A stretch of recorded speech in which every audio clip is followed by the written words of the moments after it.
Miss Beard is Weird, Chapter 7, The Stunt Teacher. We were told to go back to class until the end of the day. Mr. Granite was happy about that. He said we could finally get some work done. Today we're going to talk about, but he didn't get the chance to finish his sentence because you'll never believe who came running into the door at that moment. Nobody. Why would you run into a door? That would hurt.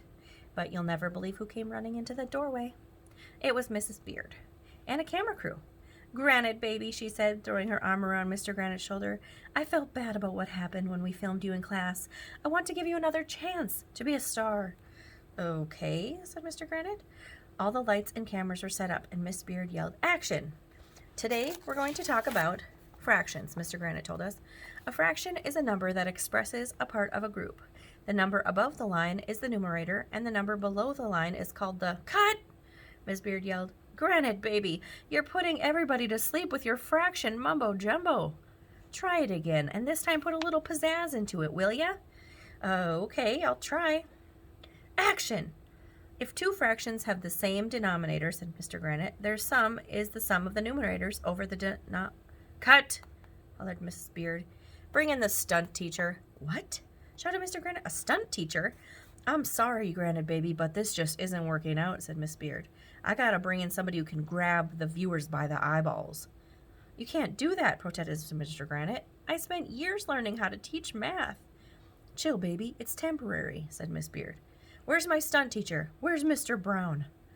Suddenly, a guy came walking into the class on his hands. He did a somersault and a cartwheel, and he jumped up onto Mr. Granite's desk. He had on a big red nose and orange hair sticking out of both sides. "Hi, boys and girls," he said in a funny voice, honking his nose. "Mr. Brown is a clown," I shouted. "You can call me Brownie the Clowny." Mr. Granite stood there staring with his mouth open. Brownie skipped out of the room and came back with a plate full of pies.